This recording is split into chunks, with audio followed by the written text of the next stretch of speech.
రాజధాని అమరావతి ఆర్థిక పురోగతికి పునాది పడిన రోజు ఇది.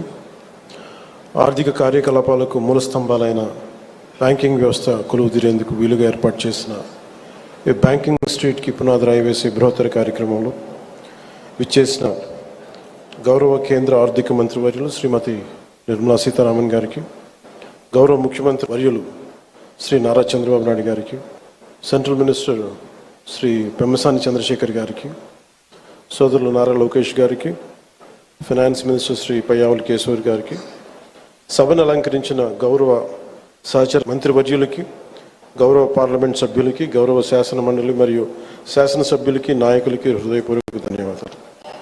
ఇక్కడికి విచ్చేసిన అధికారులందరికీ కూడా నా ప్రత్యేక నమస్కారం.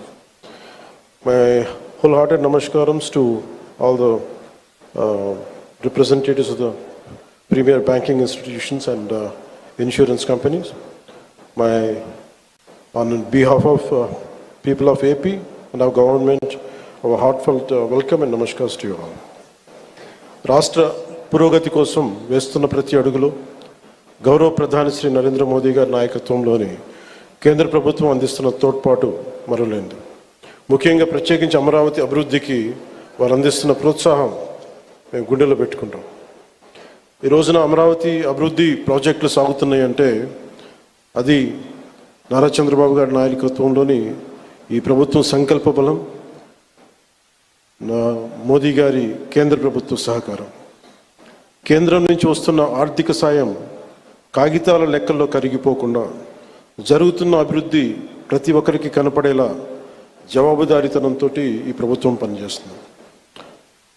Madam Nirmala Sitharaman ji, your visit here is not just ceremonial. It is deeply symbolic and strategically significant.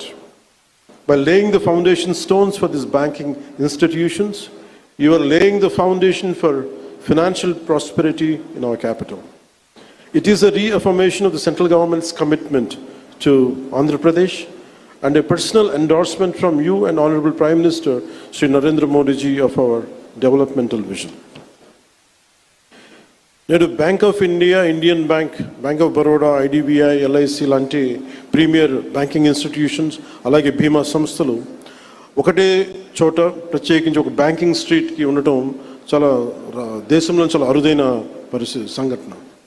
అలాంటి దానికి పునాది వేసిన బ్యాంకింగ్ స్ట్రీట్ అమరావతి నగరానికి ఆర్థిక శక్తినిచ్చే అతిపెద్ద అడుగు. ప్రధాన బ్యాంకుల కార్యాలయాలు, ఆర్థిక సంస్థలు ఒకటే చోట ఉండటం వల్ల ఆర్థిక కార్యకలాపాలు, వ్యాపార లావాదేవీలు చాలా వేగంగా పుంజుకుంటాయి. పెట్టుబడిదారుల విశ్వాసం పెరుగుతుంది. ఆ విశ్వాసం అమరావతిని ఆర్థిక కేంద్రంగా నిలబెడుతుంది. దీనికోసం 1300 కోట్ల పైగా పెట్టుబడి, 6500 మందికి జీవనోపాధి ఎంప్లాయ్మెంట్ దొరుకుతుంది. అలాగే మాట కట్టుబడి ముఖ్యంగా అమరావతి రైతాంగం 34,915 ఎకరాల భూములు రాష్ట్ర భవిష్యత్తు కోసం ఇచ్చిన రైతుల నమ్మకమే మన రాజధాని నగరానికి ఈ పునాది. నేడు పునాది వేసింది కేవలం భవనాలకు కాదు, ఆంధ్రప్రదేశ్ భవిష్యత్తుకు పడిన పునాది ఇది. అమరావతికి ఆర్థిక కేంద్రం, విద్యా కేంద్రం, ఒక పరిశోధనా కేంద్రం, ఒక మంచి పరిపాలనా కేంద్రంగా ఎదగడానికి నేటి పునాది బలం చేకూరుస్తుంది. ఈ క్రమంలో కేంద్రం నుంచి అందుతున్న సహకారానికి నిర్మలా సీతారామన్ గారికి ప్రత్యేకంగా ధన్యవాదాలు తెలుపుకున్నాం. ఒకసారి ఆంధ్రప్రదేశ్ ప్రజలందరూ కూడా ఎన్డీఏ ప్రభుత్వం ఏర్పాటు తర్వాత మనకి గౌరవ ప్రధానమంత్రి మోడీ గారు అందించిన సహకారం, ఆయన నాయకత్వంలో ప్రత్యేకించి ఆంధ్రప్రదేశ్కి వైజాగ్లో మీరు పెట్టుబడులు దాదాపు జనవరిలో 2 లక్షల కోట్లు పెట్టుబడికి ఆ రోజు ముందుకు తీసుకెళ్లారు. 7.5 లక్షల ఉపాధి అవకాశాలు, 2 లక్షల కోట్లు.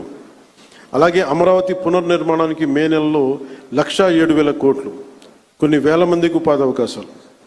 Kurnool super GST super saving సభలో ఆ రోజున కొప్పర్తి అండ్ ఓర్వకల్ కారిడార్ల ద్వారా 13,429 కోట్లు ప్రాజెక్టులు.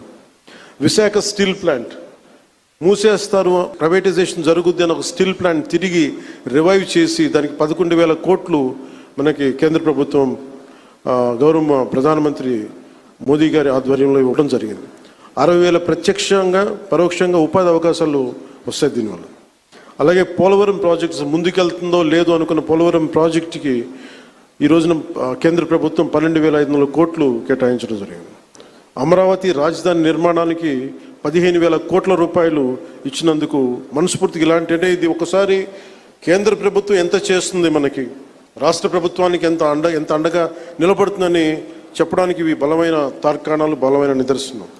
సో అందుకని ప్రత్యేకించి ఈ సందర్భంగా గౌరవ ప్రధానమంత్రి శ్రీ నరేంద్ర మోదీ గారికి, అలాగే సెంట్రల్ ఫైనాన్స్ మినిస్టర్ శ్రీమతి నిర్మలా సీతారామన్ గారికి, ప్రత్యేకంగా మీ అందరికీ కూడా, మా కేంద్ర ప్రభుత్వానికి, ప్రతి ఒక్కరికి ధన్యవాదాలు తెలుపుకుంటూ, ఈ రాష్ట్రాన్ని చాలా బలమైన నాయకత్వంతో, అపారమైన అనుభవంతో ముందుకు తీసుకెళ్తున్న గౌరవ ముఖ్యమంత్రి శ్రీ నారా చంద్రబాబు నాయుడు గారికి ప్రత్యేక ధన్యవాదాలు, ప్రత్యేక కృతజ్ఞతలు తెలుపుకుంటూ, అమరావతి రైతాంగం మీరు నిలబడ్డారు, మీకోసం మేము నిలబడతామని తెలియజేసుకుంటూ సెలవు తీసుకున్నాను. జై హింద్.